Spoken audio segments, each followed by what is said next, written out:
جی welcome back ناظرین. Break سے پہلے ہم بات کر رہے تھے بریگیڈیئر صاحب کے ساتھ کہ کیا ہمیں پرانی سیاست کا حصہ بننا ہے یا پھر نئی ڈیموکریٹک سیاست کا ہمیں حصہ بننا ہے. اچھا بریگیڈیئر صاحب یہاں پہ یہ بتا دیجئے کہ پرانی سیاست سے مراد آپ کی کیا ہے اور نئی ڈیموکریٹک سیاست سے مراد آپ کی کیا ہے؟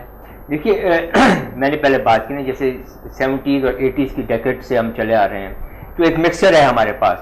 کبھی ملٹری گورنمنٹ آئی ہے, کبھی سویلین گورنمنٹ آئی ہیں. سویلین گورنمنٹ کا ہمیشہ یہی ان کا اعتراض رہا ہے کہ ہمیں پوری ٹینیور پورا نہیں دیا گیا. اور مجھے لگتا یہ ہے کہ جو سول گورنمنٹس آئی تھیں, پیپلز پارٹی کی ہوں یا مسلم لیگ کی ہوں, وہ ایک خاص روٹین کے اوپر ہی چل رہی ہیں, وہی چیز بار بار ریپیٹ کر رہی ہیں. چلو کیش اسکیم دوبارہ ریپیٹ ہو رہی ہے, فلاں چیز دوبارہ ریپیٹ ہو رہی ہے. پیپلز پارٹی جو ہے وہ اپنی ایک خاص قسم کی قبروں کی اور خون کی سیاست میں وہ بالکل وہیں پہ اٹکی ہوئی ہے.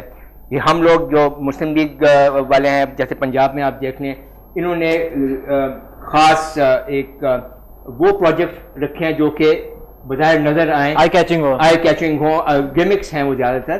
مگر آپ عام آدمی کو دیکھیں تو عام آدمی تو سن 70 کی دہائی سے وہیں کا وہیں پہ ہے.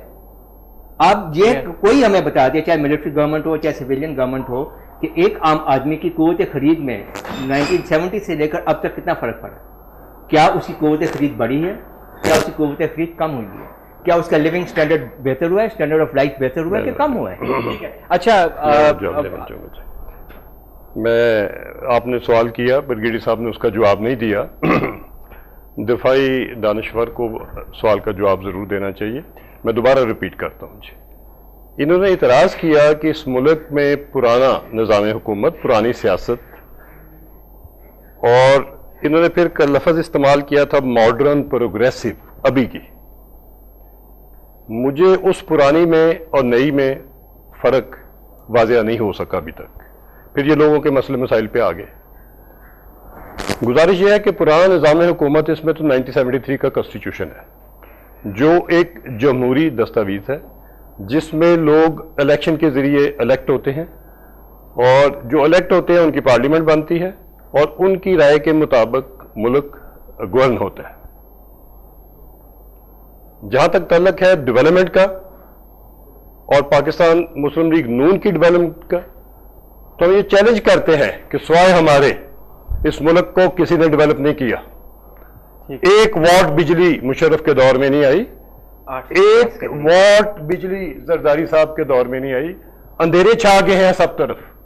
انشاءاللہ تعالی ہم آئیں گے تو ان اندھیروں کو دور کریں گے. ٹھیک ہے, جو ہم نے ابھی تک بنایا گمک نہیں. ٹھیک ہے, 1.5 لاکھ آدمی میٹرو بس کے اوپر, 1.5 لاکھ غریب آدمی میٹرو بس کے اوپر روزانہ مستفید ہوتا ہے, اور وہ 150 روپیہ کرایہ جو دیتا تھا وہ 20 روپے کرایہ دیتا ہے. جو ٹوٹی ہوئی ویگن میں جاتا تھا, جو ابھی بھی کراچی میں ٹوٹی ہوئی گاڑیوں میں جاتے ہیں, جو دوسرے صوبوں میں ابھی بھی ٹوٹی ہوئی گاڑیوں میں جاتے ہیں, وہ ادھر نئی ایئر کنڈیشن گاڑیوں میں بیٹھ کے جاتے ہیں. ٹھیک ہے. اچھا میں ان کا تھوڑا سا موقف لے لوں, پھر صاحب آپ کی طرف آتا ہوں. اچھا مشرف صاحب نے 1 واٹ بجلی نہیں بنائی, آپ کے اوپر ڈائریکٹ اٹیک. نہیں, 850 سے زیادہ کی ایکسٹینشن پروگرام ہم نے تمام موسٹ آف دا ڈیمز کے اوپر ہم نے شروع کیے. اس کے بعد جو الٹرنیٹیو انرجی کی طرف پاکستان گیا, مشرف صاحب کا انیشیٹو تھا جس میں ہی وانٹیڈ ٹو اسٹارٹ ونڈ مل اینڈ سولر پینلز. اس کے بعد یہ بات کر رہے ہیں جو انہوں نے گیمنگ اسٹارٹ کیا ایک جنگلہ بس سروس کا, اس نے عام آدمی کی زندگی میں کیا ڈفرینس ایڈ کیا.